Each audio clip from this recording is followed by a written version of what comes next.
Welcome back to Board Game Nation's continuing coverage of the 2025 Axis and Allies World Championship. So far, we brought you the final from the 1942 Second Edition tournament and an amazing quarterfinal match featuring the Anniversary Edition. Now it's time to head back to Gen Con for the first of two semifinal matches. Prepare for battle as we take you tableside for the 2025 Axis and Allies World Championships. Let's make it hot.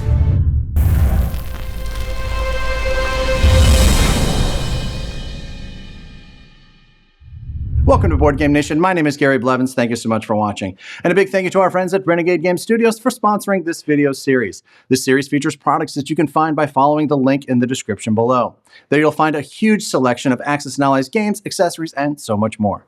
We also want to thank the amazing members of Board Game Nation. We could not do this without you. If you want loads of exclusive content, invites to special events, and or you just want to support the craziness that we're doing around here, click that join button to find the membership level that's right for you and become an official citizen of Board Game Nation. Real quick, if you love Axis and Allies but you're having trouble finding folks to play with, we've got you covered. In the description below, you'll also find a link to the Board Game Nation Discord server, where you'll find people from around the world talking about Axis and Allies strategies, tournaments, and more. You'll also find our Find a Player section, which is loaded with hundreds of people from all over the world looking for folks to play with. Make sure that you check that out. In 2023, Renegade Game Studios sponsored the very first Axis and Allies World Championships at Gen Con in Indianapolis. Specifically, the game in question that year was 1942 Second Edition. My teammate, Doug Thorpe, and I were thrilled to take home that first title. In 2024, the Anniversary Edition took center stage as the World Championship event, and the title of Axis and Allies World Champions went to Eric Meister and Brendan Roscoe. Now that year, I opted not to play in any of the events, instead focusing on capturing the action of loads of Axis and Allies events and more, with the goal of bringing you a tableside look at some of those amazing games. In 2025, the Anniversary Edition continued to be the feature game, and with the help of a fantastic production team, Doug and I were able to team up again, jump back into the fray, and try to reclaim our title of World Champions. However, the Axis and Allies World Championships had more than doubled in size since 2023, expanding to a 5-round single-elimination tournament featuring 60 of the top players, meaning that reclaiming the title of World Champions was going to be no easy feat. In round one, we faced first-time tournament goers Bryce and Andrew. They played a very good game as the Axis, but they weren't able to subdue China or stand up to the U.S. Navy, and Doug and I advanced to round two. There we faced two great guys from the Northeast that gave us a serious run for our money, despite also being first-time tournament competitors. Brian and Michael hit us with an amazing allied strategy, but Doug and I were able to fight back and squeak out an economic win to advance to the quarterfinals. In those quarterfinals, Doug and I faced John and Randy, a father and son team from Somerset, Kentucky, in their second World Championship appearance. As the Allies, they had an excellent command of the Pacific, but Germany was able to take and hold Moscow in round 5, which allowed Doug and I to advance to the semifinal match that we are bringing you today. Today's game is actually a rematch of the 2025 Spring Gathering Final, where Doug and I faced Brian and Adam. While Doug and I were able to win that game, it was one of the closest games any of us had ever played, coming down to the very last roll of the dice. When we learned that Doug and I would be facing them in the World Championship semifinals, we knew it was going to be a great game, and we were absolutely right. We try to keep these play-by-plays/battle reports to a reasonable length. As a result, some of our more in-depth analysis ends up on the cutting room floor. That's why we have our live streams. Doug and I will be going live on the Friday following the release of this video to share our thoughts and answer community questions about this game and really anything Axis and Allies related. We hope to see you there. If you can't make it, that's okay. That conversation will be available at BoardGameNation.com shortly after it wraps up. And now it's time for the Choose Your Own Adventure portion of the show. If this is your first time watching our coverage of an ANA event, welcome. We've got a few things to share with you that are going to help make this make more sense. If you have seen our other videos and have a good handle on our production style, but need a refresher on the tournament rules, you can jump to this timestamp right here. If you don't need any of that, feel free to jump ahead to this timestamp and get right into the game. Okay, here's how this works. Board Game Nation brought a production team to Gen Con to record loads of Axis and Allies events and more. Now, anyone who's played knows that even the shortest ANA games can be hours long, and as much as I love this game, I find watching raw gameplay footage about as much fun as untangling phone chargers. So what we've done is record every move of our featured games, then we rebuild the games move for move in the studio, taking still images along the way that make the action much easier to follow. Today, Doug and I are going to give you a detailed battle report of our semifinal match, discuss some strategic and tactical options, and try to have some fun along the way. Time to talk tournament play.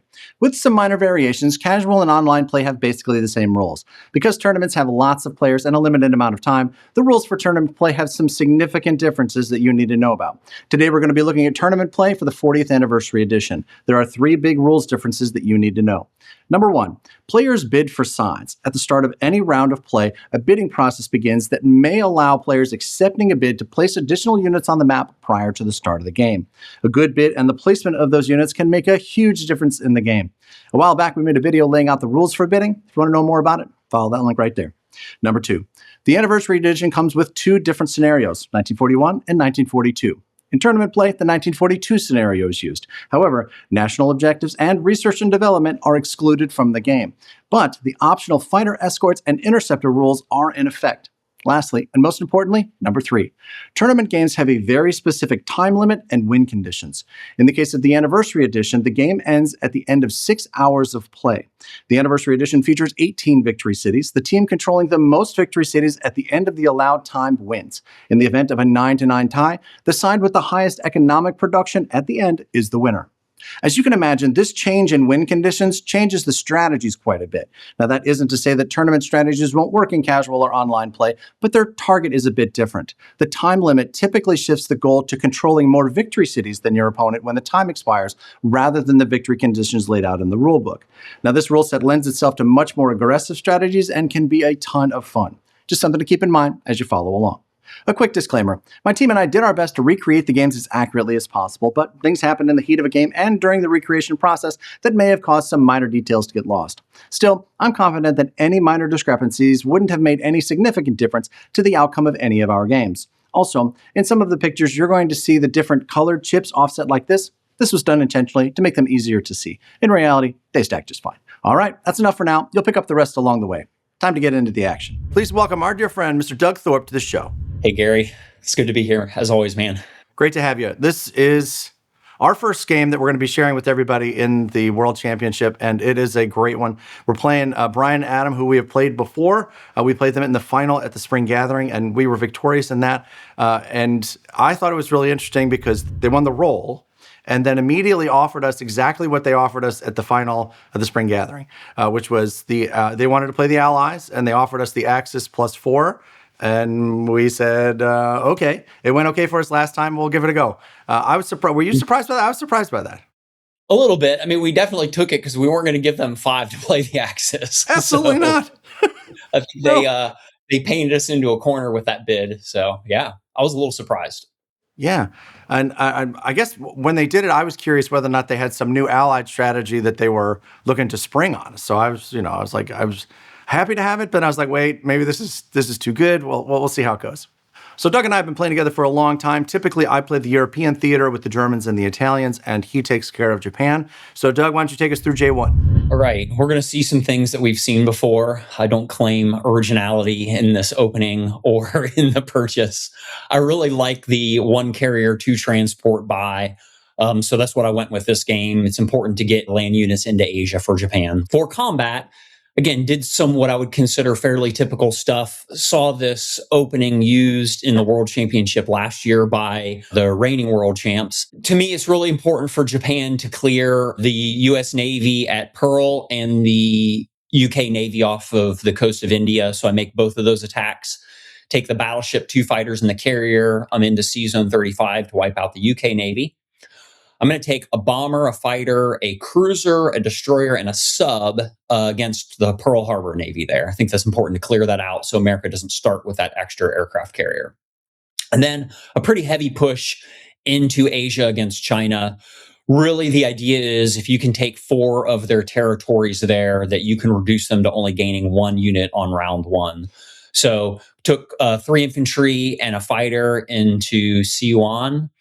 Took 2 guys and a fighter into Hubei, took 2 infantry, a tank, plus the bombard into Fukin, and then 3 infantry, the artillery that we placed with the bid, and then 2 fighters into Yunnan. The battles went pretty well for us. They only hit once off of the coast of India. We got Yunnan barely. They hit us a number of times.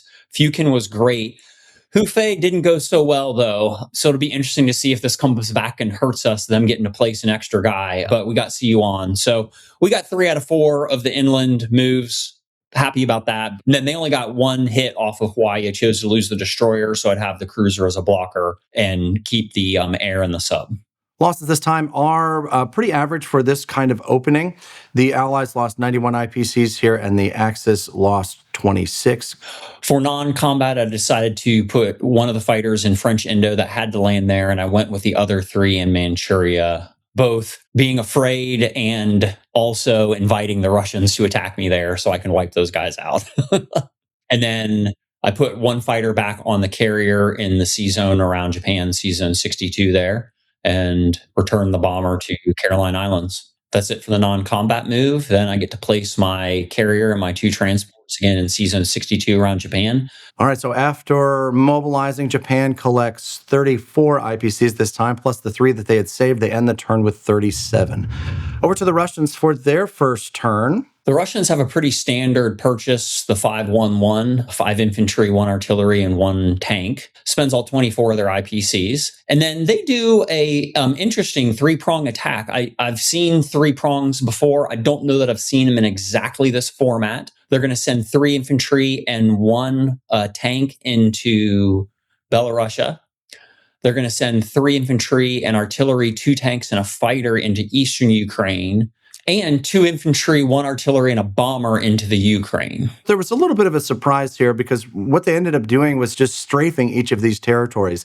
So we exchanged a couple of hits in Belarus, we exchanged a couple of hits in Ukraine and in East Ukraine, but eventually all of the units were retreated back to Moscow, which I think is an interesting choice. It leaves me with 3 extra tanks and control of those 3 frontline territories.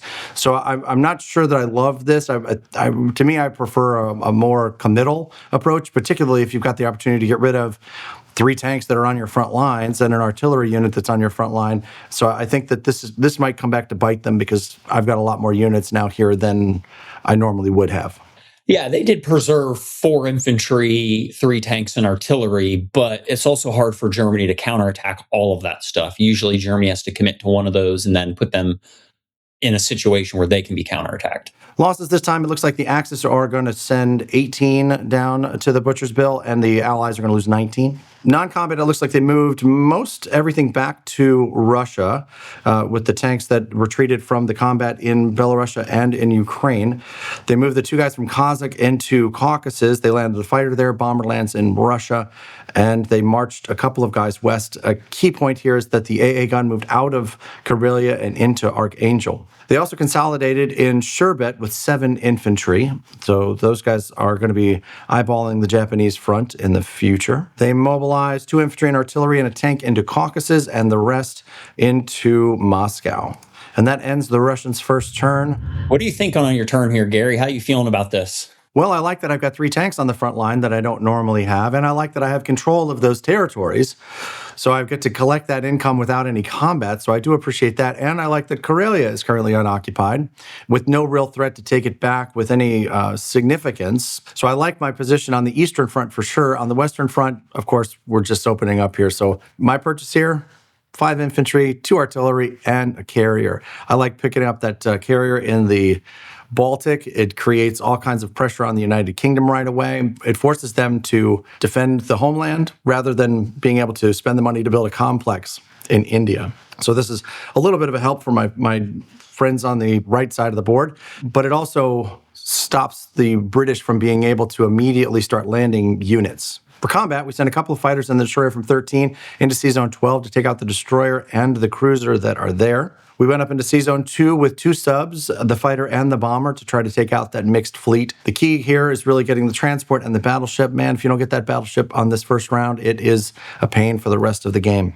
Yeah, we did look at attacking the Caucasus on this opening round with the 3 tanks that we've got available and the artillery, plus with the transport that can zip through the Mediterranean and land there. We did look at that, and our math was okay. It wasn't great. It was okay, but even if we won, now we've just basically given those tanks back, and the Russians clearly have more than enough material in the area to take it back. So I think that we looked at it, but ultimately felt like it was maybe overly aggressive. So for our combats this time, all we have are these 2 sea battles in Sea Zones 2 and 12, and we also stepped into Karelia with an infantry from Finland. Let's see how they worked out. We were successful in Season 2, lost both of the subs, but kept the fighter and the bomber, which those are big wins. But we did lose a fighter and a destroyer in the battle in Season 12. We took out the destroyer and the cruiser that were there, though, so a reasonable outcome. Losses this time, the Axis are losing 30 IPCs combined, and the Allies, including that Russian sub, send 61 IPCs to the bottom of the Atlantic. For non-combat, we used the transport to bring a tank and a guy from France in from 13 into 14 and drop them off along with all of the units that were in Morocco, Algeria. The fighter also comes over and lands here in Libya. We consolidate to the center of the map. We move everybody into East Poland and then leave a couple of blockers on the front line. Of course, 2 fighters are landing in Sea Zone 5 to go on to the carrier that is there, and the bomber has to land in Norway. We use the transport in Sea Zone 5 to move an infantry and a tank into Norway to help bolster that fleet in the event that the UK decides to get froggy and send the cruiser with the transport from Canada with the air units to try to kill our bomber. We mobilize our 5 infantry and 2 artillery into Germany, and of course, splash the carrier into the Baltic. Takes over to UK's first turn. Doug, you want to take us through this one? Yeah. So with Germany's pressure on the UK, I think the biggest question is, are they going to go for the complex in India or not? And when you look at their buy, they do decide to do a complex in India, and they get a fighter and 2 infantry. That's a pretty common purchase, spends all 31, defends the homeland against the German pressure, but adds that complex into Asia to go against Japan. They were not afraid of my fleet. For their combat moves, they step into Burma, and then they bomb Karelia. There's no AA gun there or fighter interceptors, so it's left free. And they get a 4, of course. They do all the damage that they can there. For non-combat, they did something that surprised me a little bit. They took the cruiser and transport from Sea Zone 1 and moved it into Sea Zone 10 with the American units and dropped the guy and the tank there in the eastern United States. They landed the bomber in Russia.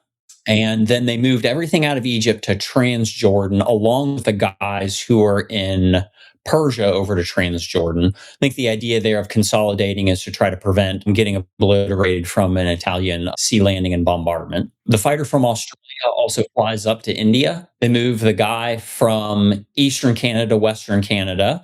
They move the destroyer out of the Med from Sea Zone 15 to 33, and then they move the transport around the corner there of South America to Madagascar. That's it for non-combat moves. They mobilize their units, placing the industrial complex in India and the 2 infantry and the fighter in the United Kingdom. And they collect 33 IPCs, being up the 2 from Burma. Takes us over to Italy for their first turn. They've got 10 IPCs to spend, and we decided to buy 2 tanks this time. We want to get on the ground and we want to get moving, so we bought 2 tanks. Our combat this time, we just stepped into Egypt with the infantry, but we did want to take a chunk out of this stack in Transjordan, so we sent an infantry and an artillery along with 2 offshore bombardment shots to deal out a little bit of damage there. And we were very successful. We ended up taking out quite a few infantry there. We got 3 infantry in exchange for an infantry and an artillery. This was a good round for us. Obviously, we didn't expect to take the territory. As the Axis, we lost 7 IPCs that time. The Allies, we took out 9 IPCs. The key down there is that it's very difficult to replace those units for the UK once they're destroyed. They did build a complex down there, so they are going to be able to do some, which I think maybe made it more important for us to try to start knocking those units down earlier in the game rather than letting them continue to build up. Non-combat, we started moving to the east, trying to lean into that advantage that we got in that opening round of combat. So we sent over the 2 infantry, 3 tanks, and a fighter into the Bulgaria-Romania area. And we have marched a guy over to the Balkans. From there, we mobilized our 2 tanks into Rome and collected 12 IPCs this time. Good round for Italy. I think so. Takes us over to the Americans for their first turn. Doug, you want to take us through this one? Yeah, America does a pretty common U.S. purchase, 2 carriers and a fighter. You know, as someone who plays this particular build, I both love to see it and hate to see it as Japan, because now I know the arms race is on. I'm going to have to keep up with them on carriers and just watch my fleet very, very carefully. So great purchase, not very surprising. They come back out with their air and their sub against my cruiser and submarine in Sea Zone 53. I do submerge my sub because I realize it's not going to matter to have a sub defending on a 1 there in that battle. That's the only combat that they do for the United States. The results are they wipe out my cruiser. If I remember correctly, they actually got me with the sub and I didn't even get to roll back. Axis losing 12 this time. Allies catching the gold star and losing no units this turn. As expected, they sent their transports and destroyer from Sea Zone 10 through the Panama Canal to also put some pressure in Asia, probably against Japan again, as expected. The destroyer that's off the coast of Panama moves over to meet the battleship, cruiser, and transport off of San Francisco, landing another bomber in Hawaii itself. One of the bombers and fighters that was in the battle off the coast of Hawaii flies down to Australia. And then the bomber that was in the UK flies over to the middle of Siberia to Evenki. So that's it for the non-combat moves for America. They put their 2 carriers and fighter off the coast of San Francisco to catch the other 2 fighters that were there. And so they're ready to roll with the United States. On to China. So again, unfortunately, I was not able to get Hupei. So that means they get to place 2 guys instead of 1. They decide to go after my artillery in Yunnan. Take a swing at it. Why not? 2 1s against a 2.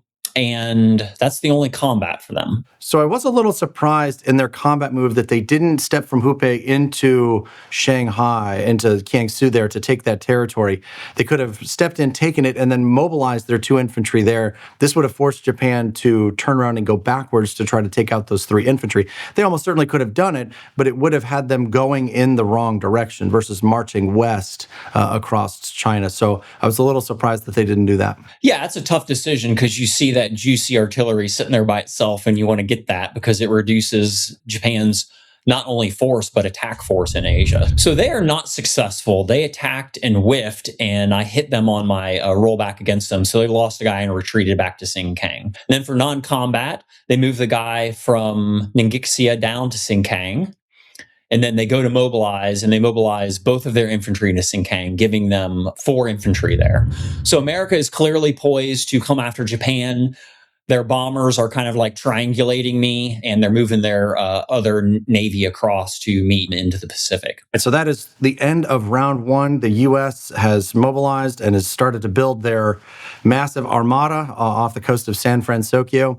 The Germans are in pretty good shape in central Eurasia. The Russians are in okay position. They're still holding Caucasus. They're still in pretty good place to hold Moscow, but it does seem like all eyes now are on Japan. They built a complex in Calcutta, and they've started to move all of the air units into range of the Japanese sea units. So lots of pressure going to be on the Imperial Navy. All right, that takes us over to Japan too. Doug, take us through your thinking here. All right, so I'm thinking, here comes America. I need to be sure that I can start preparing for the crashing wave of America coming against me. And then I need to get some more land units in Asia. So I go with 3 infantry, 1 artillery for my transports, and then a fighter and a carrier in order to continue to hopefully keep America at bay. For combat, I looked at hitting the Chinese infantry in Xikang. I could get there with an artillery, a tank, and 3 fighters at least, or just picking off the guy in Burma. So I decided to go south after the guy in Burma. Although in retrospect, I wonder if hitting the guys in China would have been a little bit better. I did push forward into Hubei and Ningxia in order to get China back down to where they're only gain 1 infantry this round. And then I also went back and forth on what to do about this Russian threat up north, and I decided to land 4 infantry in Buryatia. My thinking here was, if they come after my stack of Japanese guys, then I can come at them in force with my land units that I've purchased along with a lot of air. Or maybe I just force them to step back, and then I don't really have to worry about them marching down and having this stack of 7 guys marching down the coast, taking away Manchuria, then ultimately maybe a victory city from me. I was successful in Burma, winning there with no retaliation. Then obviously just it was a walk-in in Buryatia.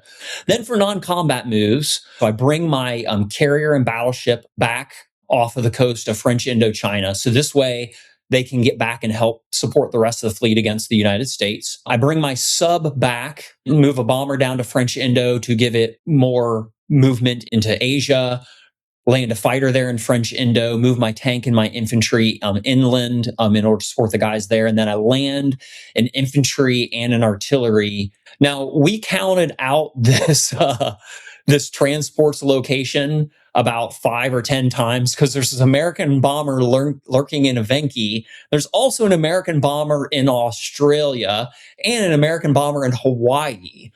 So we tried to be extra, extra, extra sure that I could leave that there unattended because I want to have a bigger force around Japan so that America can't get there with all of its air units because a lot of those fighters and bombers can range there.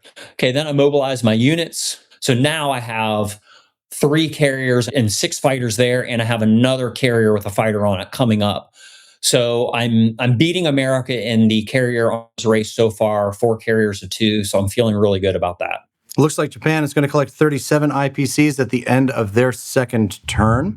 That takes us over to Russia's second turn. The USSR is taking control here. For their purchase units, they need some guys. They built themselves 8 infantry this time, using all 24 of their IPCs. For their combat move, they are going to make some light pushes back to the Western Front here. They're going to try to take East Ukraine. They're going to try to take Ukraine this time.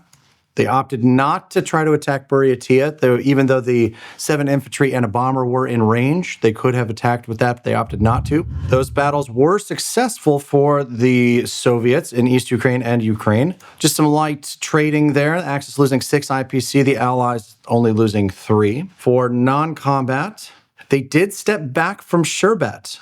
And they stepped over to Urals. They're basically heading back to that Western Front here. Doug's scare tactics have moved them off. Both the fighter and the bomber land in Moscow. The infantry and the AA gun from Archangel also move into Moscow. So they've kind of gone into a little bit of an early turtle here for the Soviets. My question is, would you have bought a fighter, Gary? You know that I would have. Small question. You just know that I would have. If I've got 10 IPCs, there's a fighter hitting the table, especially for the Soviets. Right. I'm just telling you. They mobilized their 8 infantry. That's 6 into Moscow and only 2 into Stalingrad this time. And that is the end of the Russians' turn. Any thoughts about the Russians there, Doug? Yeah, when you see Russia playing pretty conservative like this turtling, I mean, they didn't gain any IPCs round 1, so they're still at 24. Does it make you wish you would have hit Caucasus, even though it would have cost you some armor, you would have cut down their forces a fair bit? Maybe, but dice are dice, and we would have been going at it with, I think, just 1 infantry, 1 artillery, 3 tanks, and they had a fair stack there. So, I mean, we would have been losing much more expensive units than they would have been losing. And when you're talking about IPC races in a game like this, it's those kind of smaller decisions, seemingly smaller decisions, that end up being snowballing towards the end of the game. So, and I think we're going to see that in this one. Over to the Germans for their second turn. I want to up the pressure. So I've decided to build another transport for C-Zone 5 and then 5 tanks, along with 1 infantry, and I repair the damaged complex in Karelia so that I can mobilize at least 1 of these tanks, maybe 2 of these tanks up there. For combat, I also decided to be a little bit more aggressive here. I sent the tanks that were in Libya through Egypt and into Transjordan. I used the transport to grab a guy and the artillery to move over into that battle. We've got an attack value here of 13 against 11. We're slightly favored in this battle. We've got 1 more hit to give. Again, just trying to get rid of UK units here and ideally open the Suez Canal so that the Italians might be able to swing down and start grabbing up even more territory. We also went into Ukraine with a couple of guys and a bomber, and East Ukraine with 2 infantry and artillery and a fighter to pick off the 2 guys that are there. And then we stepped a guy into Archangel. We lost in Transjordan. We did retreat with 1 of the fighters, but the tank and the fighter for Transjordan remains. That was a big battle. We were hoping to be able to be successful there, so that one hurt a little bit. But we were successful in Eastern Ukraine and in Ukraine. Overall, not a great round for the Germans here. We lost 23 IPCs for the Axis and only 16 for the Allies. Not what you're looking for when you're on the attack. Non-combat, we continue to consolidate in Eastern Poland. And we moved a couple of guys into Karelia, and we stepped out of Norway because now there's no Atlantic fleet at all. So we're not worried about any UK landings. So we can move entirely to the east and start putting full pressure on Moscow and Caucasus. After repairing the damage in Karelia, we're able to mobilize an infantry and a tank there. The other 4 tanks are going into Germany. And of course, the new transport is dropping into C-Zone 5. That gives us the ability to go at London with quite a bit of power. So we will see how the UK decides to respond to that. Germany ends the turn collecting 41 IPCs, up 4 from their original. So pretty good round for the Germans overall. A couple of tough losses in the Middle East.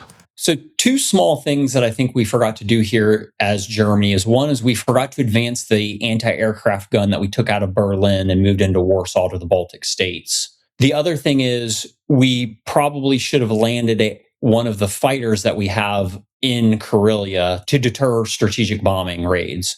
So we still left ourselves open there for the Allies to continue to bomb us. I tend to forget about interceptors in this version of the game. I feel like is easily missed, and it's just like one of those little side rules that doesn't come up very often, and I constantly miss it in this game. So probably should have put that fighter up there and moved the AA gun at least another step, if not on the transport to Karelia to defend against air raids. I think the A move here would have been to use the transport that's in 5 to grab a guy and that AA gun and drop them in Karelia to move them all the way up there straight away. And I think you're right. I think maybe this fighter that landed in East Poland might be more useful in Karelia. So yeah, absolutely. Takes over to UK's second turn. They are starting the turn with 33 IPCs. And they use it to purchase 2 fighters, 3 infantry, and an artillery. Doug, you want to take us through their turn? Now that we've kind of left ourselves a little open in Egypt with that failed attack, Britain comes in force. They bring in the infantry and artillery up from South Africa, the tank that was left in Transjordan, the bomber from Moscow, and then the fighter from Transjordan and from India. They're trying to wipe the Axis out of Africa. So not only was losing that battle disappointing and tough when we had a slight advantage, but it also exposed us pretty significantly there. Maybe we were over-aggressive. It's possible. Maybe. Not something I'm really known for. I often am having to like pull on Gary's leash, be like, no, don't attack. No. The UK was successful in taking out everybody that was there, but they lost a couple of land units of their own. The big loss for us here is the German fighter that was there. Yeah. So that was unfortunate. I mean, they hit us 4 times and we hit them twice. That was tough. Not that we'd expect to hit more, but just the losses there was tough on us. Yeah, for sure. So looks like 19 lost for the Axis and only 7 for the Allies. So a pretty good round for the UK. Non-combat, the cruiser and the transport with its cargo heading down from 10 through the Panama Canal. The fighter and the bomber land in Anglo-Egypt, Sudan. One of the fighters making it back to India. And then they turn to mobilize their new shiny units. They got a couple of fighters going into the UK along with 1 more infantry. And in Calcutta, 2 more guys and an artillery unit. With the recapture of Egypt, they are whole again. And they are, again, controlling all of their original territories, takes them back to 31 IPCs at the end of their turn. It's also tough because, right, you'd already hope that the British economy is negatively impacted at this point in the game, but it's not.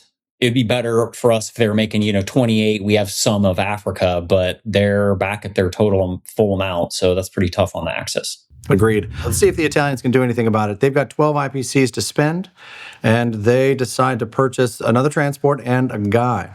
So because we've got this new transport coming in, the fleet is going to have to end in 14, so it can't be involved in this attack in Egypt, but this tank cannot be allowed to survive. What we decided to do is send the last Italian infantry from Libya into Egypt with the fighter to try to pick this tank off and hopefully, if we're lucky, take the territory. We got half of what we wanted. We took out the tank, but they did hit back and we decided not to lose the Italian fighter and instead lost the infantry so we don't get to take the territory. Losses: 3 for the Axis, 5 for the Allies this time. The transport in 15 moves up to 16, grabs a guy in a tank, and moves down to Libya. And then the rest of the fleet moves in to protect the newly arriving transport that's going to be there. This, unfortunately, is bad news for that German transport sitting in 15. We mobilize that transport and the guy into Rome and end the turn collecting 10 IPCs. The UK is holding their own in Africa and the Middle East, and the Italians and the Germans are not able to crack them in round 2. Takes us over to the Americans for their second turn. They're coming into the turn with 38 IPCs. They pick up another carrier and a couple of fighters. Doug, why don't you take us through their combat? Yeah, if I were a betting man, I would have said a carrier and a fighters are coming my way. The only combat that they decide to do is to strategic bomb Karelia, which we already discussed. We left ourselves open there. And again, they roll 4 damage against Gary's complex. I don't know if they have particularly good bombs or if Gary's complexes are particularly weak, but they seem to take maximum damage every time. So that American bomber is pesky and will continue to be so throughout this game. For non-combat, that bomber lands back in Moscow. Fighter from Australia goes to India, and then the bomber from Australia returns back and lands in Hawaii, joining up with the other bomber that was already there. America brings the 2 transports and the destroyer that came through the Panama Canal up to rendezvous with the rest of the fleet, drops those land units into the western United States. So now they have 2 destroyers, 3 transports, their 2 carriers, a battleship, and a cruiser. Again, I feel like it's all queuing up, pressure against me. And that's it for America's non-combat moves. They mobilize, they put their carrier and 2 fighters out there, which brings them up to 3 carriers and 5 fighters. They're off the West Coast. Yeah, that's pretty scary over there. That's a lot of air power. That's a lot of transports. But, Japan's got 4 carriers of their own, a couple of fighters to fill them. So I think this battle is building up quick in the Pacific for sure. So China gets 1 infantry unit because they control 2 territories. And they're going to make a push with everything into Ningxia, which is 5 infantry against 1. And they're successful. Each side loses 1 infantry, so I'm happy to have pared down the Chinese forces as much as possible. And then they go place that infantry in Xingkang. Well, how are you feeling at the end of round 2? I'm definitely feeling like the pressure is mounting. I'm questioning whether I should have left some more air units inland a little bit so that I could strike back at China. Right now, it's going to be tougher to do that, given most of my units are out of range. But other than that, feeling okay. I mean, Britain doesn't have a lot of pressure against me so far, and I do have 4 carriers to the United States 3. And the initiative, you're going to get to go next. So we may be able to continue to grow that advantage.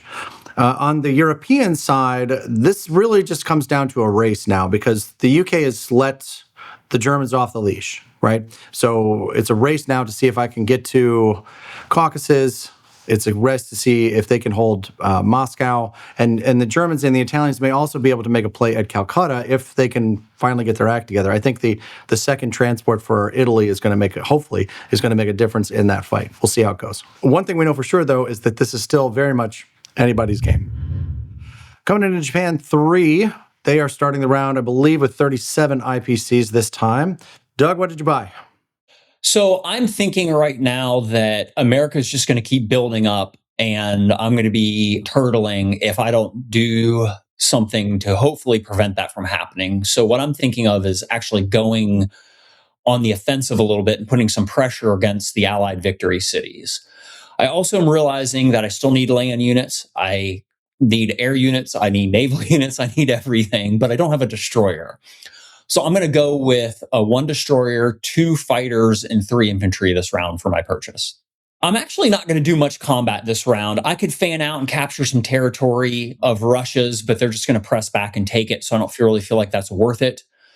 And again, I'm really tempted to pick away at China, but I feel like I need my air elsewhere. So I'm just going to send my bomber after the British transport and destroyer. I'd like to get that out of there so they can't do anything funny by like attacking islands or trying to flank me or anything like that. It'd be really frustrating if they took the East Indies, because if they take that, I'm probably not going to get it back all game, and that's an 8-point swing. I usually don't love the bomber against a destroyer attack. I feel like I often come out on the wrong side of that if I'm the attacker. But I go for it anyway. And that's my only combat move this round. How'd it go? It didn't go well. I lost my bomber, of course. I did get the destroyer at least, but I didn't get the transport, which is really what I was after. So that was pretty frustrating, obviously. But I also knew the risk, so it is what it is. What I was alluding to earlier is I feel like I need to start pressuring America and keep them in the Bay of San Francisco as long as possible, so they have the least amount of time to put pressure on me. I'm also realizing that I'm in a position where if I load up a bunch of transports and press out there, not only can I defend my Navy, but I can threaten 2 victory cities, Sydney and Honolulu. So I basically load everything up and take my entire Navy out to the Caroline Islands. I have 4 carriers, 2 battleships, a sub, 3 transports, fully loaded with actually 1 extra space on it because I can pick up someone on the way to either of those victory cities. And I leave all of my land units on the transports because I don't want them to be lost if I land them on an island to some sort of strafing with fighters and bombers or anything like that. So I feel pretty good. I feel like I have a pretty good chance of holding if they decide to attack me. And if they attack me and fail, that could be disastrous for America because, I mean, we're talking round 3. They might be halfway through their game by now, and they just wouldn't have a chance to rebuild and really put any substantial pressure. In addition to that, I just moved my guys inland a little bit more to continue to pressure China so they can't build up and give myself an opportunity to attack them next round. I also bring my guys from Buryatia to Manchuria, as well as move my artillery from Burma back to French Indochina because I don't want it to just sit there and get picked off for free. Then I mobilize my units, 3 infantry into my capital, along with 2 fighters and the destroyer. So Japan ends the turn collecting 36 IPCs this time. Russians are starting the turn with another 24 IPCs. They're feeling a little more aggressive this time. They like that opening purchase. They're going to go with 5 infantry and artillery and a tank. For their combat move, they are going to fight in Archangel. They're going to fight in East Ukraine and in Ukraine. They are going to be successful all around here. Looks like just another round of light trades on the front line there. Losses fairly minimal here. Looks like 13 for the Axis and 6 for the Allies. For non-combat, they land the fighter in Caucasus, the bomber back into Moscow. Looks like we've got a couple of tanks now in Caucasus. They mobilize their new units. They put an infantry, the tank, the artillery into Moscow. And looks like 4 infantry are added to the stack in Caucasus. Looks like that's 7 infantry now, 3 tanks, an artillery, and a fighter in Caucasus. With a blocker in Ukraine, that is going to make it pretty hard for Germany to try to make a move at that right this minute. The Russians end their turn still collecting 24 IPCs. That's pretty unusual. Russians are normally starting to lose money here. The Axis should be pushing to overcome this economic advantage that the Allies start with. Yeah, we really haven't been able to put a dent in the Allied economy as we would have liked to by this point in the game. Really, the only territories that have been taken for the most part are Chinese, and it's just been an even swap on Russia's side. So Britain's doing fine, Russia's doing fine, and Japan and Germany are not making the money that we would like to be making by this point in the game. But we did make it all the way back to Germany's turn, and the transport in C-Zone 15 is still alive, which is somewhat of a minor miracle. Too bad we didn't give it something to transport. That was another thing we might have missed there. Yeah, I think this was definitely in it. But how could we know that this thing was still going to be alive? So that's true. I don't know. But it is alive. We'll see. We'll see if we're able to do anything with it. All right, we're coming into Germany's third turn with 41 IPCs. And this time, looking over the map, I decide to stay aggressive. We, again, repair the damage to Karelia and hopefully are going to learn how to, defend that thing. But we also purchased 4 tanks, an artillery, an infantry, and another fighter. Combat moves this time. It's another push into Ukraine. It's another push into Archangel. We decided to stay out of East Ukraine this time. We go to clean up what Japan left behind. We went down to take out that transport in C-Zone 34 with the German bomber. And we were successful all around, though a little bit more expensive than we would have wanted. We were able to take out the guys in Ukraine and Archangel, and of course we took out the transport with no problem. 12 for the Axis and 20 for the Allies in the losses category today. All right, for non-combat, we continue to consolidate in East Poland. A couple of tanks into Karelia. The bomber comes out of 34, lands in Libya where it should be safe. The transport, looking for safe harbor, rejoins the Italian fleet, hoping to stay alive for yet another turn. And we do put an infantry and a tank into Bulgaria, Romania, so that transport does have something to grab. We opted to move the fleet out of C-Zone 5 with the transport and 2 tanks and an infantry into C-Zone 3 and then drop those land units into Norway. Some folks will look at this and wonder why. Well, the reason that this is useful for us is that it does a couple of things. It allows this fleet to threaten 3 victory cities at the same time. It is threatening Moscow through Archangel with those units. It is, of course, still maintaining a fair amount of pressure on London, but it also threatens Ottawa. So we can land in Ottawa, we can attack London, and we can attack Moscow from this position. I dubbed this move the Picard maneuver, and my Star Trek friends will know why. It makes it look like this fleet is in more than one place at the same time. I like it. It is ridiculous, but I like this move, and I have named it the Picard maneuver. So a lot of people want to think about how can the Germans help Japan in a full-on kill Japan first game, which is clearly what the Allies are playing here. And the best way to do that is to create as much distraction as possible. So we're putting pressure on London, which means that they can't just buy a stack of bombers in Calcutta every turn. We're trying to put pressure on the eastern side of the United States so that the Americans can't just spend every dollar into another carrier, another fleet of bombers, and continue to pummel the Japanese.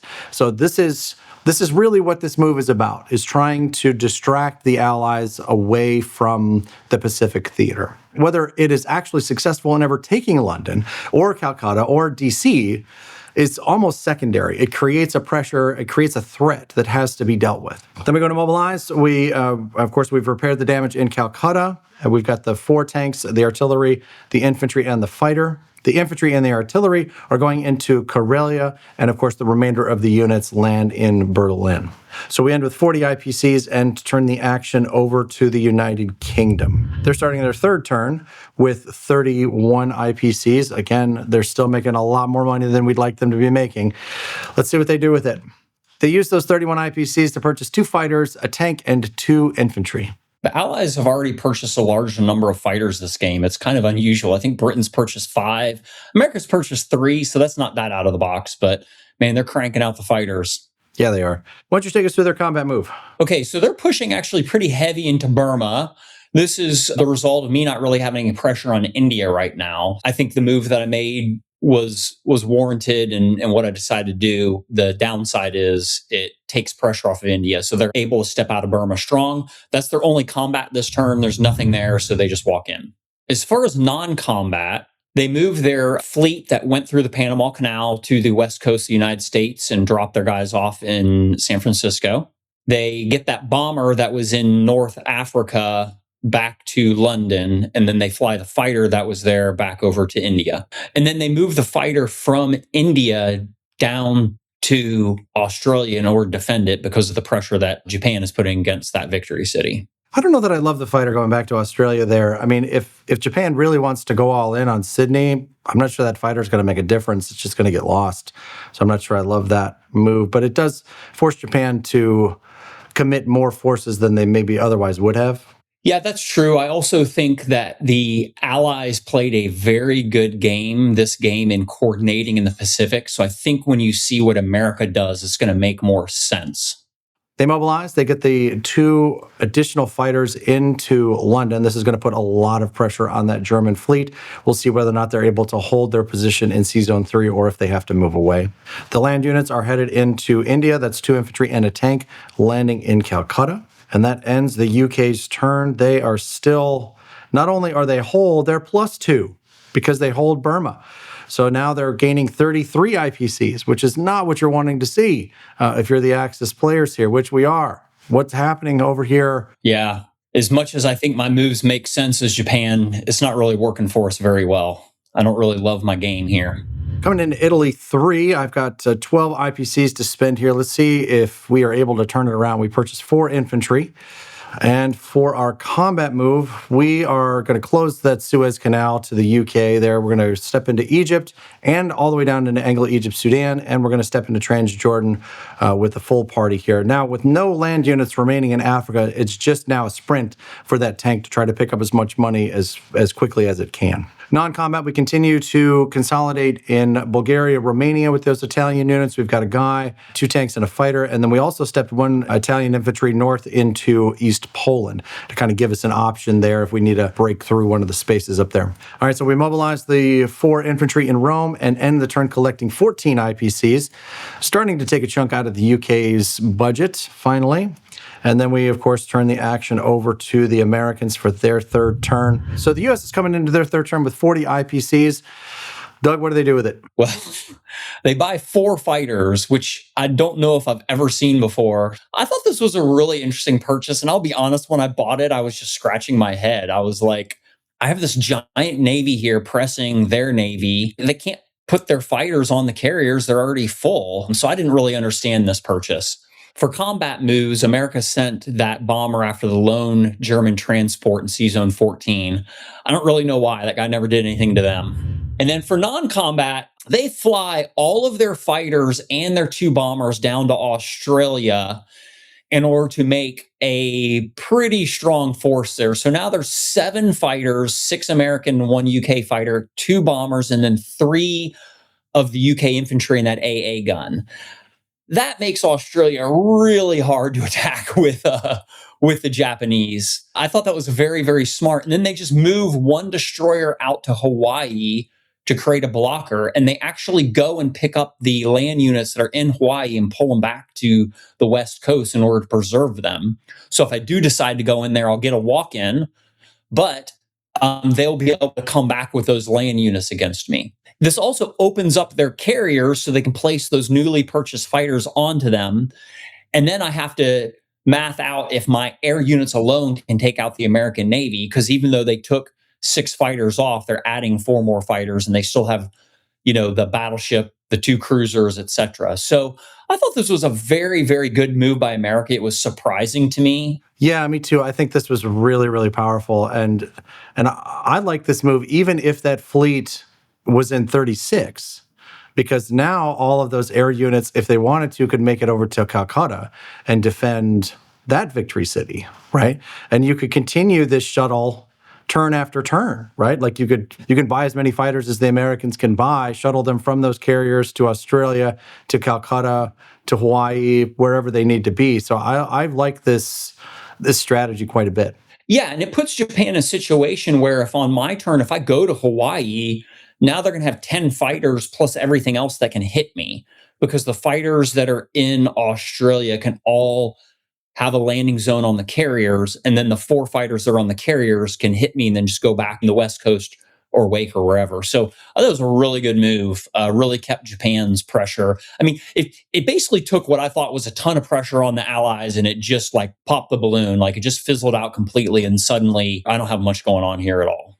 This is A-level play for the U.S. Pacific Fleet. The U.S. also moves 2 infantry from Western United States to Western Canada, seemingly to create an opportunity for a counterattack into Eastern Canada if Gary decides to land with the Picard maneuver there and take that victory city in Ottawa. They mobilize those 4 fighters on the carriers in C-Zone 56 and end the turn collecting 38 IPCs. It's China's turn now. They're going to collect 1 infantry unit because they have 3 territories.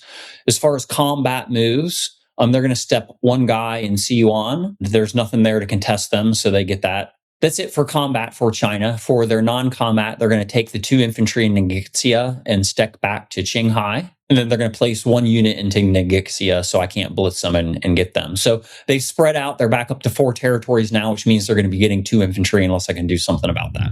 All right, so another pretty good round for the Allies, I have to say. The Axis are starting to break into Africa and the Middle East, but Moscow is continuing to stack, Caucasus is continuing to stack, and the Germans are trying to move tanks into position to try to make a push into one of those cities, but I think they might be falling behind in that race. And I think they might be falling behind in the race in the Atlantic as well. The UK continues to buy fighters, and that German fleet, now that this is the downside of the Picard maneuver, once you launch, it becomes very difficult to continue to bolster the strength of that fleet. So once it's out there, it's kind of out there. Moving into J4, Doug, how did you manage it? All right, so I feel like my bid to put pressure on Hawaii and Australia has kind of failed now. So I'm thinking about what it is that I want to do. I try to fork those 2 cities, and the Navy off of the West Coast really kind of nullified that. So now I'm kind of thinking about India. India is pretty wide open. They've moved some guys out, but maybe I can put pressure on that.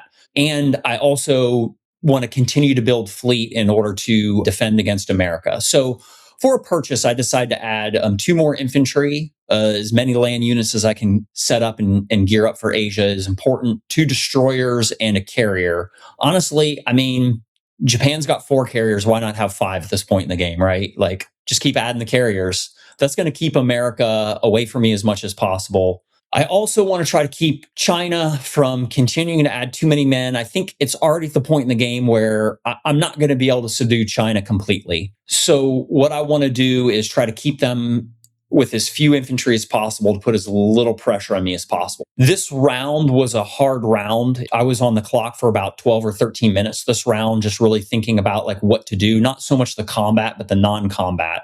So I'm going to go into CU on in order to take out that guy so that they can only produce one again.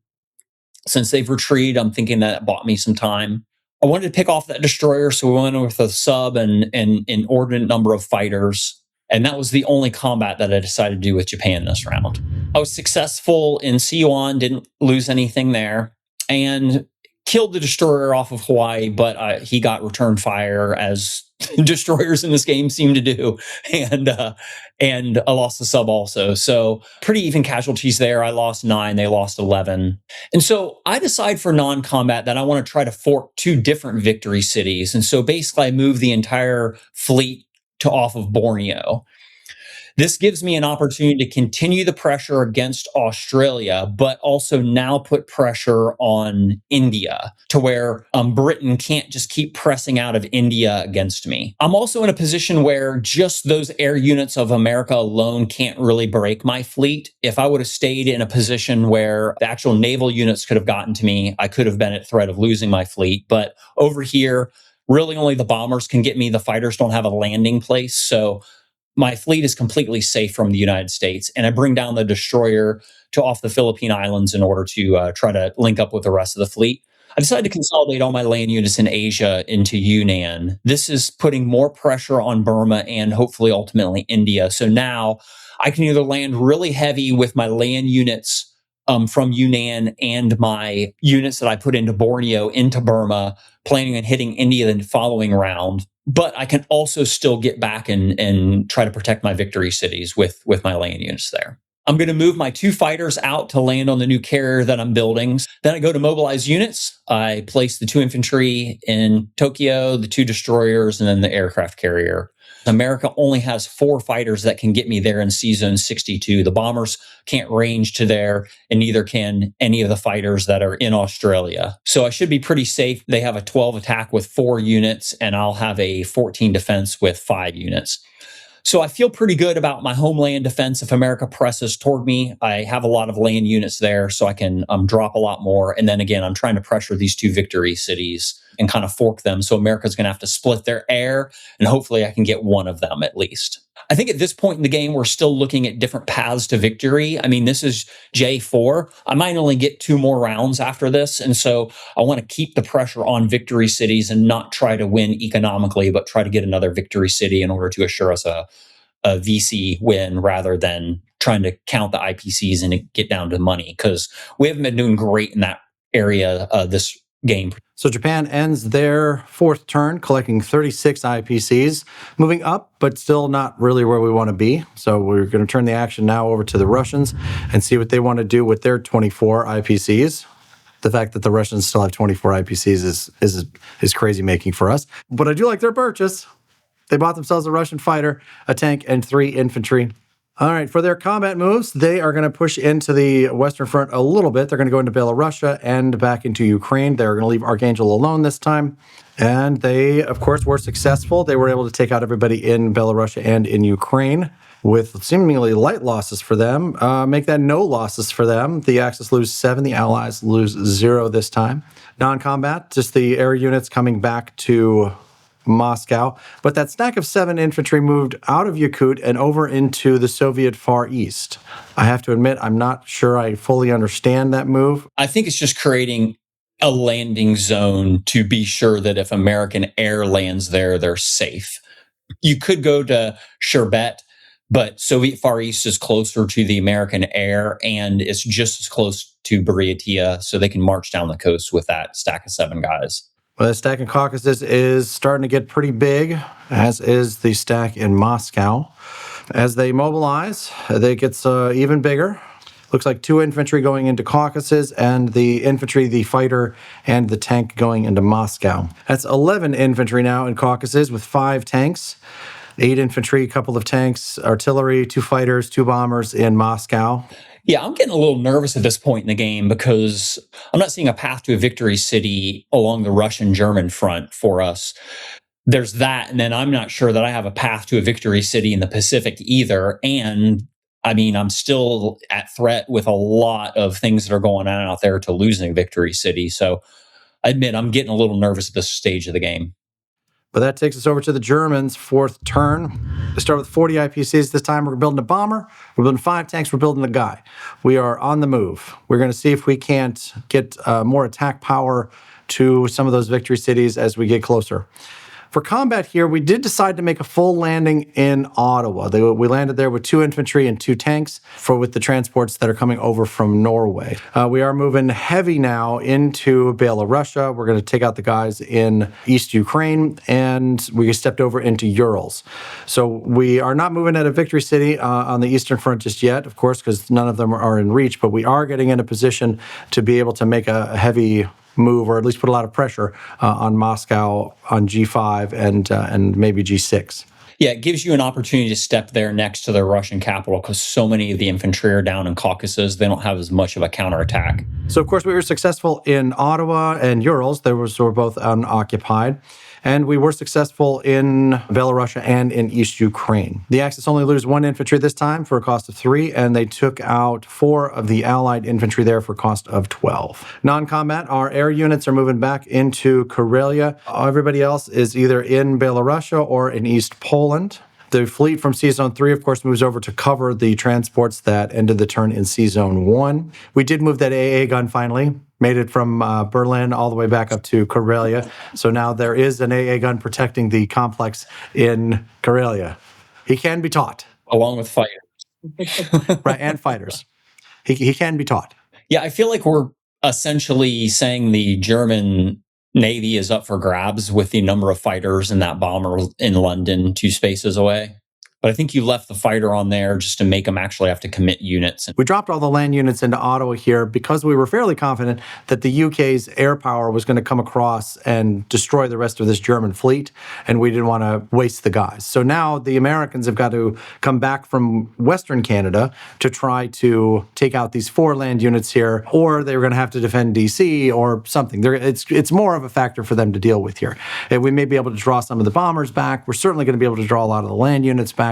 This was the objective, right? To make sure that the Americans have to turn their attention away from Japan so that they aren't able to bring every single dollar worth of force against the victory cities that are over there. In retrospect, I still probably would have kept at least 1 guy on the transports to give us another option. Looking at our eastern frontier, we really do have a lot of pressure on Moscow now. It looks like we can get there with 13 infantry, 3 artillery, 15 tanks, 3 fighters, a bomber. We can bring a lot of pain to Moscow right now. So we will see how the Russians decide to respond to that. We mobilized the 5 tanks, infantry, and the bomber.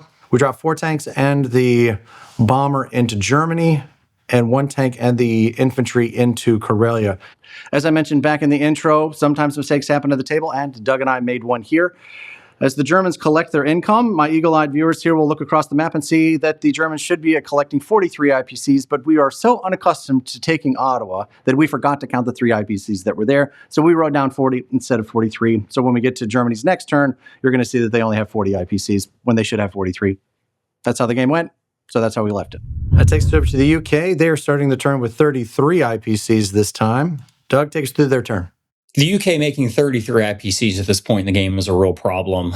They built 2 more fighters, 2 tanks, and an infantry. Not ideal for the Axis here. For combat, they decide to go against me in Yunnan. I think I was a little surprised by this, but I also think I set myself up for this. Pulling them north hopefully opens up India for me. That's their only combat this round. The results are I am able to repel them. They retreat with 1 fighter, but I have 2 artillery and a tank left over. So pretty happy about that. That's kind of what I was hoping would happen. Draw them north, annihilate them, and give myself an opportunity for India, hopefully in the following round. So I lost 4 infantry. They lost 5 infantry, a tank, and an artillery. For non-combat, they bring the fighter from Australia back to India. They bring 7 fighters from the United Kingdom over into Moscow. Since there's not really any imminent threat or pressure against London any longer, they can take those fighters out of there. They brought the bomber also to Moscow. Then they step 1 guy from India into Persia. presumably to be a blocker against the Italians, so the Italian tanks can't blitz through and hit India. Then they go to mobilize units. They put 2 more fighters into London, and then they put the 2 tanks and the infantry in India. That's the end of UK's turn. They are down 7, but up 2, so down 5 total. So that means that they collect 26 IPCs for UK 4. These are the economics that you're hoping to start to see as the Axis. You're hoping to see that earlier in the game, but we're glad to start to see it happening now. Particularly coming into the Italians' turn here, they are starting the turn with 14 IPCs. They used to purchase 2 artillery, 2 infantry to keep those transports full. For their combat move, we are headed into Ukraine. We're going to go with the 2 transports, the battleship, the 2 cruisers, and just about all of the other Italian units. The tank that was in Anglo-Egypt, Sudan, blitzes through French Equatorial Africa and into Belgian Congo to pick up those territories for free. They are headed over into Persia with 2 infantry and a tank to try to clear that British guy that's there.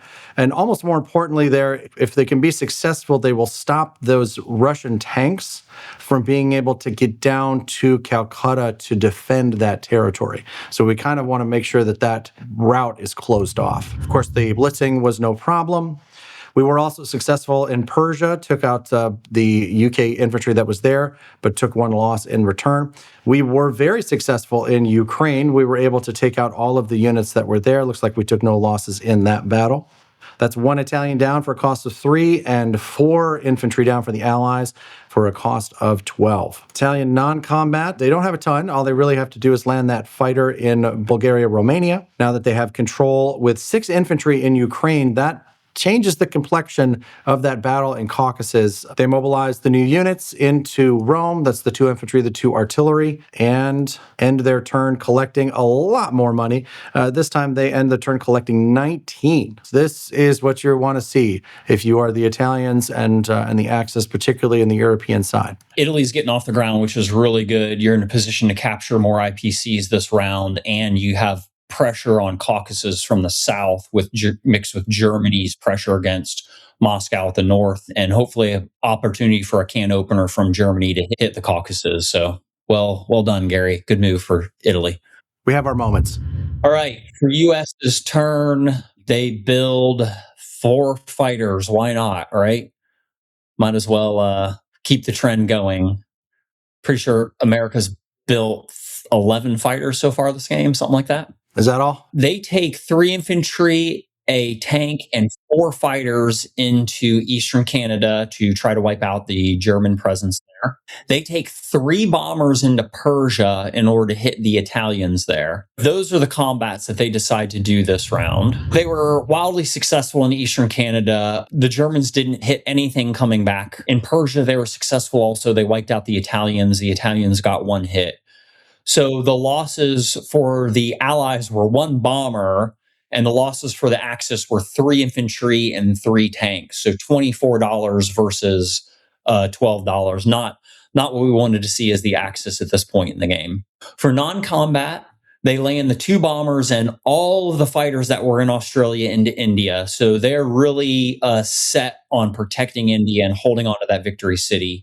And then they send their fleet that was off the coast of the western United States north to be off the coast of Alaska, therefore threatening the Sea of Japan and ultimately Tokyo. So the 4 fighters that are in Alaska are coming back from Ottawa. They couldn't make it to the carriers that ended in 64, but they're still in reasonable range. If those carriers want to go someplace, they could still move with the fighters. The big thing that I noticed here is that they're basically giving up Sydney. Exactly. I think my fork worked more or less, right? Like I tried to make them choose between India and Australia, and I think it worked. They had to pull out of Australia because they realized the math didn't work for them to hold both of them, particularly after the failed attack into Yunnan. All right, so after the Americans mobilized those 4 fighters into the western United States, we take a look and see what China has in store. Looks like they're going to get 1 guy this time. For their combat move, they just step forward into Hubei. Of course, they take that area for free.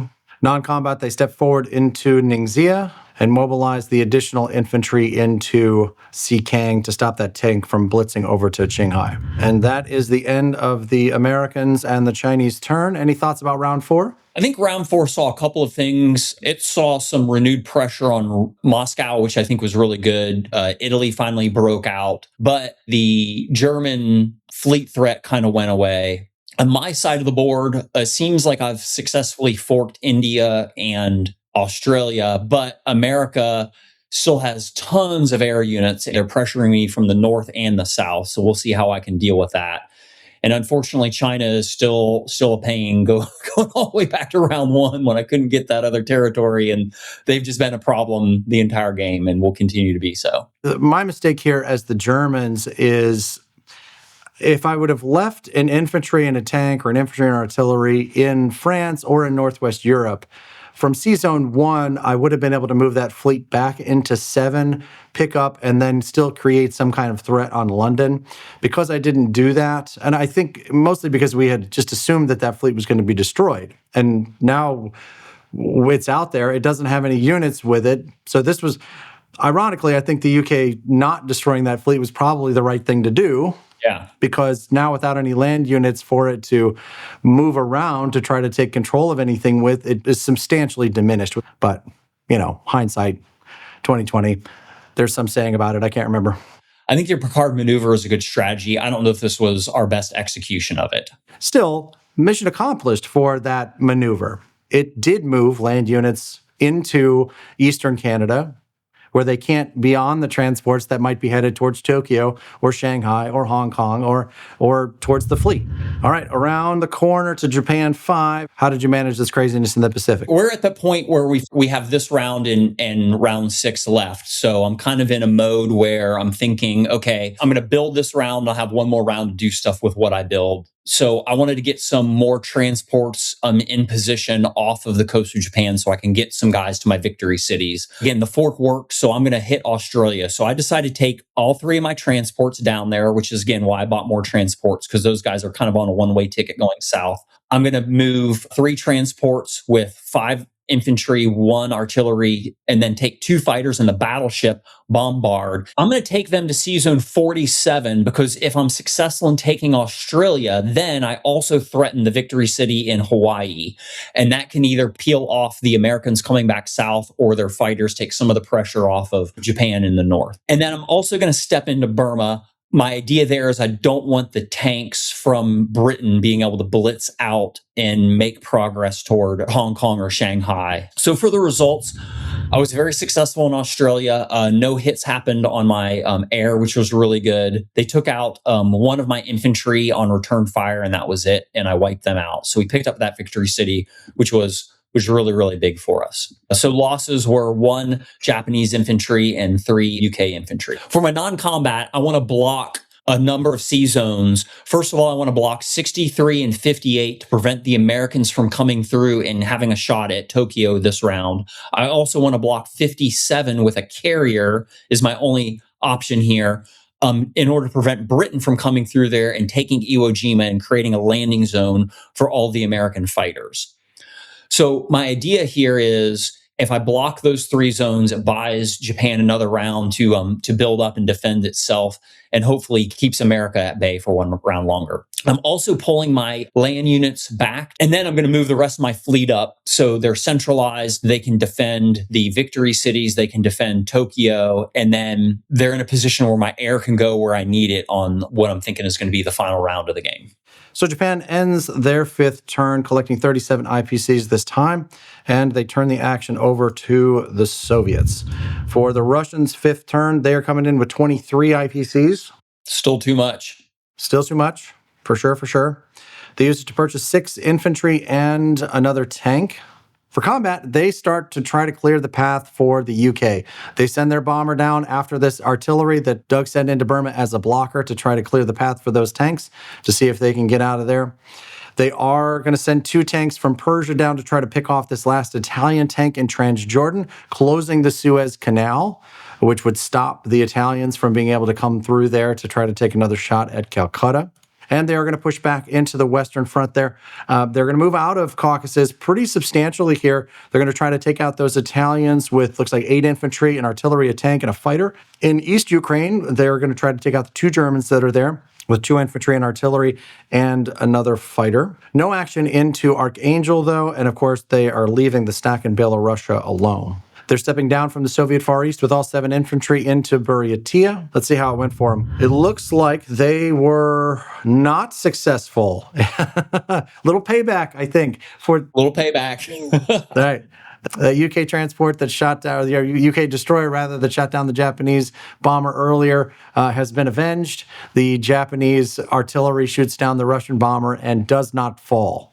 That is a key moment in this game, my friends. Watch that space. Play the game. That's right. I'll put a little graphic up. Play the game. This was it. The Russians were successful in taking out the Italian tank in Transjordan, liberating that territory and Persia for the United Kingdom. They were successful in Ukraine, but man, that was expensive on both sides. All of the Italians fell, but it took out a lot of those Soviet infantry. They were also successful in East Ukraine, and of course, they stepped into Buryatia for free. Total losses this time a bit more significant than we've seen in earlier rounds. Axis are losing 29, and the Allies are losing 33. The Soviets non-combat, they're moving the tanks out of Caucasus and into Moscow and landing one fighter in Stalingrad and another in Moscow. It looks like they're still trying to defend both territories. Now, the Germans can't get to Caucasus this turn, but the Italians can get there with 2 transports and the offshore shots plus that fighter. So we'll see what the Italians decide to do with that. They mobilize their 6 infantry and the tank. That's 3 new infantry into Caucasus, taking that number up to 5, and then the 3 infantry and the tank into Moscow. And of course, they're joining the 7 UK fighters that are there. So it's 8 fighters in defense of Moscow now. Makes it even more significant that we weren't able to peel any of those fighters off to hit the German Navy. They end the turn collecting 22 IPCs this time. That takes us over to the Germans. Man, we had a couple of interesting options here. Let's take a look. We started the turn with lots of money to spend this time. We purchased 6 infantry, 2 tanks, and a bomber. So we did a bunch of math at the table. Looking at our calculators now, we realized that Germany had about a 90% chance to take Moscow. At the time, we opted not to attack Moscow because we wanted to continue to push down towards the Caucasus. This was the idea, so that we could link up with the Italians and hopefully take and secure another victory city. And if we were able to do that, we felt like we were going to be able to win. If we took Moscow, we believed that the Russians, probably with the help of the American air units, would likely be able to take Moscow back, and then we wouldn't have any ability to then push back at them again, right? Because all of our tanks, our 15 tanks, would have been spent in that assault. So we played a little bit more conservatively here with our combat move, and instead pushed down into East Ukraine with the big stack. We're confident that Germany's going to have a 6th turn. By forking them in East Ukraine with all of those units, they're not going to be able to successfully defend both territories, is the idea. So we're basically putting them in a position where they have to split their forces if they want to try to defend both, or more likely, we believe that they'll pull out of Caucasus entirely to secure Moscow, giving us another victory city in Stalingrad. That's the theory. We'll see how it worked out.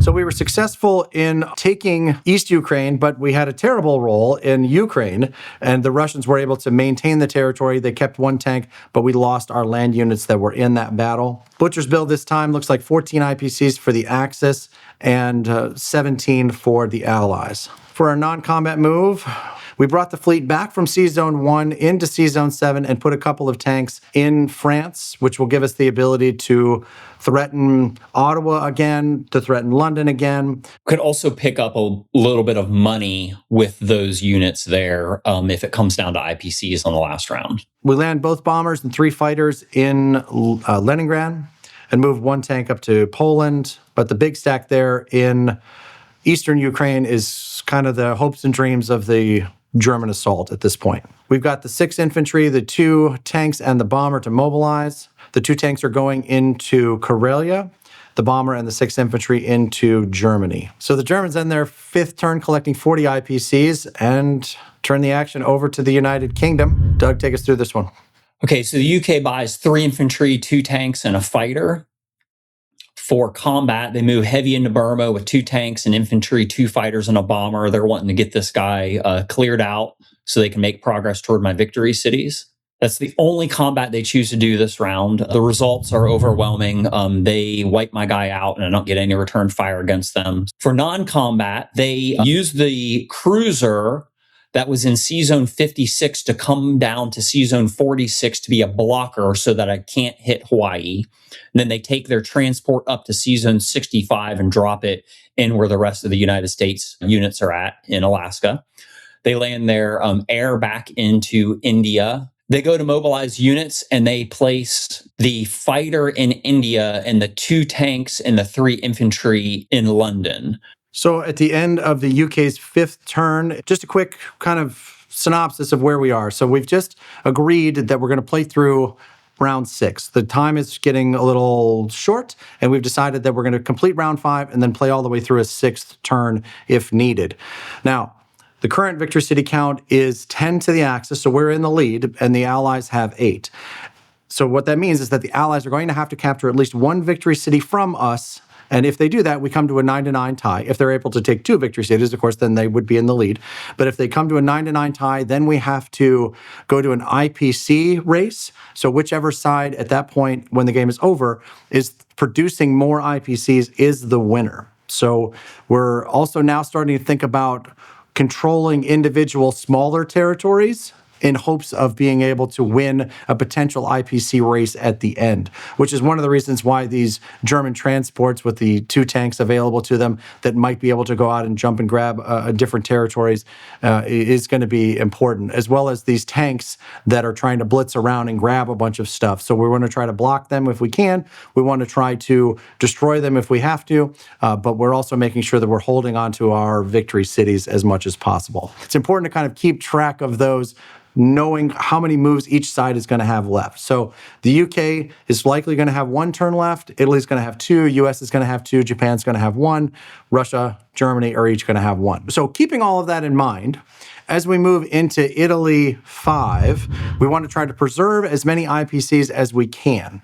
Now, we don't have any particular threat on Europe because the UK doesn't have any transports in play. We've got this Russian tank in Transjordan that can come into Egypt and then also take Libya or Anglo-Egypt Sudan.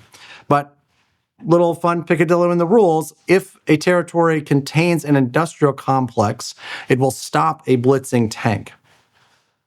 So we decide to purchase an industrial complex and 1 artillery to use our full 19 IPCs.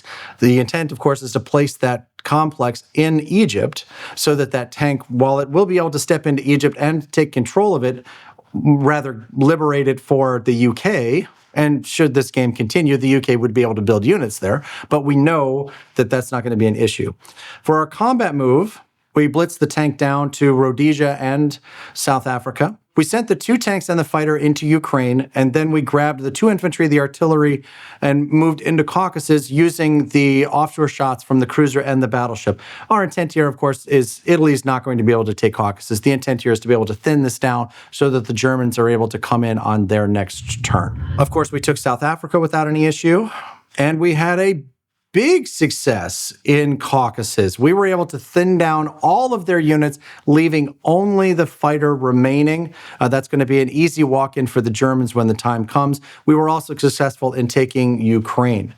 The Butcher's bill this time, pretty even, but man, those Allied units were really, really important. Looks like 19 for the Axis and 20 for the Allies lost this time. Non-combat, not a lot to do here, just the fighter moving back to Bulgaria, Romania. So we mobilized the complex into Egypt and, of course, put the artillery in Rome. And then end Italy's turn, collecting 20 IPCs. So that takes us into the US's 5th turn. This is a big one. Doug, why don't you take us through it? All right. Well, all the U.S. has built for like 7 rounds of this game is air units, so why not build some more? They build 3 bombers, which is probably the right move. Okay, their combat move made me feel sick to my stomach and made me realize part of my mistakes in Japan's turn. So first of all, they take 1 sub and 1 fighter after the carrier in C-Zone 57. They take 6 fighters into Fukin. They can come out of India, 3 to Fukin, which means they can land in Hupei. They take 2 bombers into Kiangsu to go after my 3 infantry units there. And then they take 8 fighters into Sea Zone 62 after my carrier, my 2 fighters, and my destroyer. Again, I don't know if it was just this is, second day of 2 games in a row. I just missed that all those fighters could range there with the carriers coming underneath them. And then they send the other carrier, the battleship, and the cruiser to clear the blocker up off of the Soviet Far East.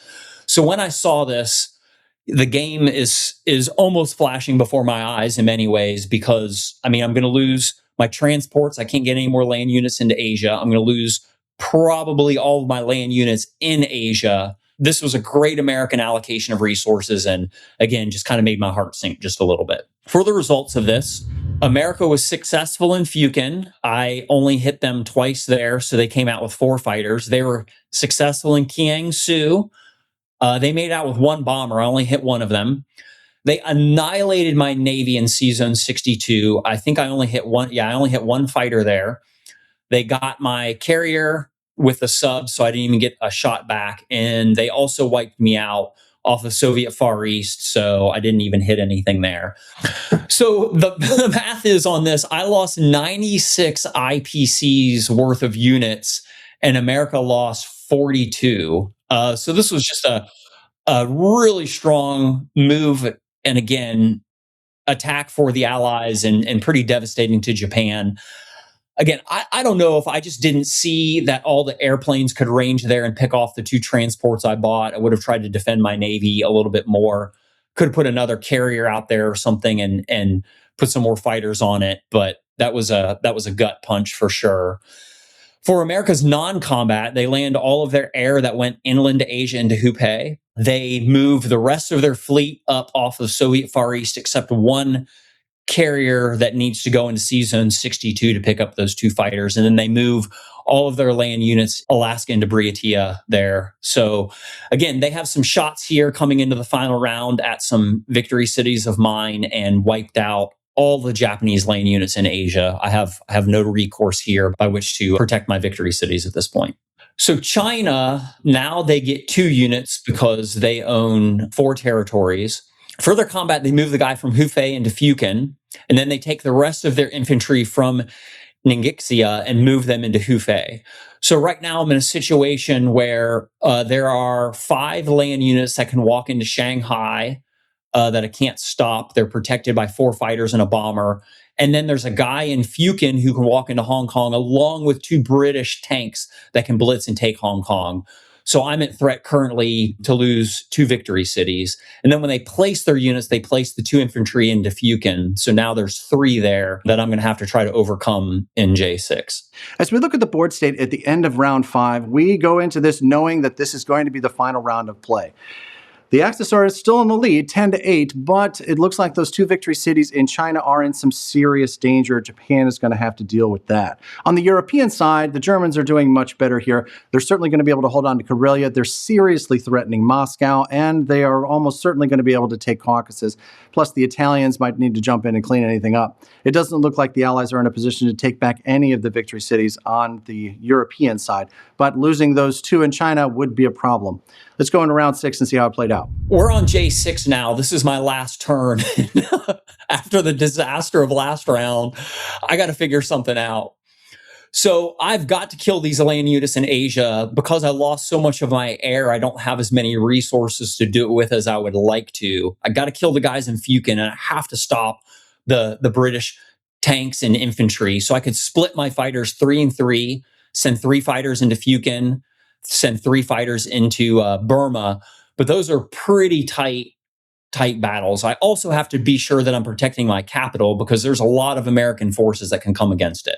I decide to buy 7 infantry and a complex in order to defend Hong Kong. So my combat is I take everything from Japan's mainland, the destroyers, the battleship, and the carriers into Sea Zone 62 in order to hit the American carrier there. And I take all 6 fighters from Sea Zone 61 into Fukin. I have to wipe those guys out because the guys from Hubei can walk into Shanghai. I'm not going to stop them, but I have to protect Hong Kong at all costs. I also decided to reach down and grab New Zealand. Again, if this comes down to IPCs, every dollar counts. And since there's a blocker in 46, I can't hit the Hawaiian Islands. So that's the best that I'm going to be able to do. For the results, I'm successful in New Zealand. They don't get a hit back. I'm successful in Fukin. I lose one fighter going in there. So I've wiped those guys out. They cannot take Hong Kong. And then I also kind of dominate in season 62. I lose one destroyer and they get a hit on the battleship. So I tip that. So for losses, it's 18 losses for Japan and 46 for the Allies. What I need to do now is try to defend Hong Kong and Tokyo as much as I possibly can. I land all but 2 fighters in Tokyo, and I put 2 more of my fighters on one of my carriers in Season 62. The reason I split them that way is I want the United States to have to take some of their air power against my Navy and not be able to use it all inland. But because I have a lot of infantry that I've been slowly queuing up and a lot of fighters inland, it's going to make it even harder for them to take over Tokyo. And I don't put any fighters in French Indochina or in Hong Kong, because on my mobilization, what I'm going to do is I'm going to place 7 infantry in Japan. So that's going to give me 14 infantry and 7 fighters there. And then I'm going to put an industrial complex in French Indochina blocking the British Blitz, therefore securing Hong Kong, even though I know that the Allies are going to take Shanghai. I like the idea of putting the complex there better because no one can use any sort of blocker breaker. No one can snipe that like we've seen around this game so far with the air units blowing units up so other guys can blitz through. And that's it for Japan. I know I've lost Shanghai. I've made that up in Sydney, and I've secured Hong Kong, and I believe I've secured the Japanese capital as well. At the end of Japan's 6th turn, Doug and I stood up and took a couple of steps away from the table to have a private conversation. Brian and Adam had a private conversation of their own. A couple of minutes into that conversation, they called us back over to the table to talk through what the 4 of us believed would be the rest of how this game would play out.